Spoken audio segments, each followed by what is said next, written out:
Hey guys, Verman here. So this is my 2020 Harley Davidson Fatboy with the 114. It's currently running a stage 2 setup.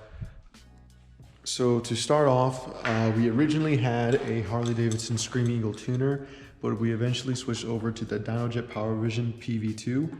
And honestly, it runs a lot better than the Screamin Eagle, solely because the Screamin Eagles has to be 50 state legal, so it's locked by EPA.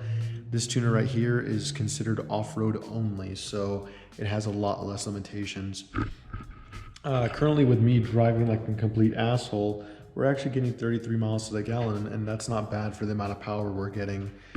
Just as a comparison, when I go wide open throttle right out of the gate, this burns tire easily past second gear and on, while the Screamin Eagle tuner would burn tire probably up to like maybe about 10-15.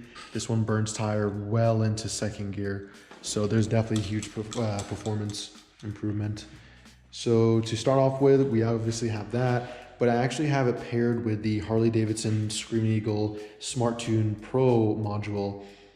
It reads it like the Powervision or like the Dynojet TTS module. You can actually get it to work with the Harley Smart Tune Pro module. It's pretty easy. So onto the air cleaner, we have a Arlen Ness Velocity 65-degree forward-facing air cleaner. It sucks in a lot of air. You can hear it on the freeway. And we also have the V&H Big Radius 2-to-2 exhaust. And I'm also running an exhaust wrap on there to keep my legs cool. It dampens the noise just a little bit, but it also helps the exhaust gases escape the exhaust faster because the ambient temperature is hotter. So it's actually a little bit of a performance improvement.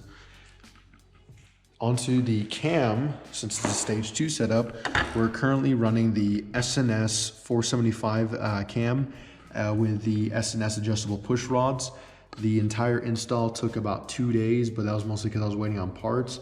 It's fairly simple, but the performance is definitely there. You didn't feel it as much with the Harley Davidson Screamin Eagle tuner, but after enabling the Dynojet tuner, it was definitely a huge improvement. It was definitely worth voiding the warranty. So to give you guys a little bit of an exhaust note so you see what it sounds like, let me turn on the bike real quick.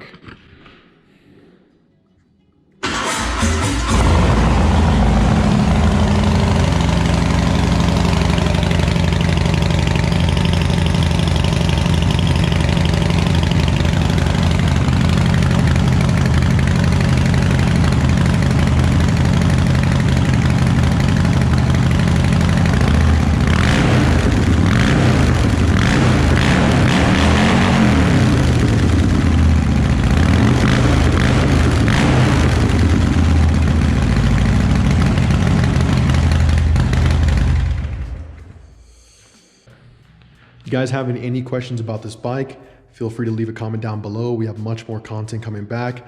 This bike has been in the shop for the last couple of weeks. The wires were getting ran through the bars, and that was quite a pain, so that's why I had to take it to the dealership. But if you have any other questions, feel free to leave a comment down below, and we'll see you guys next time.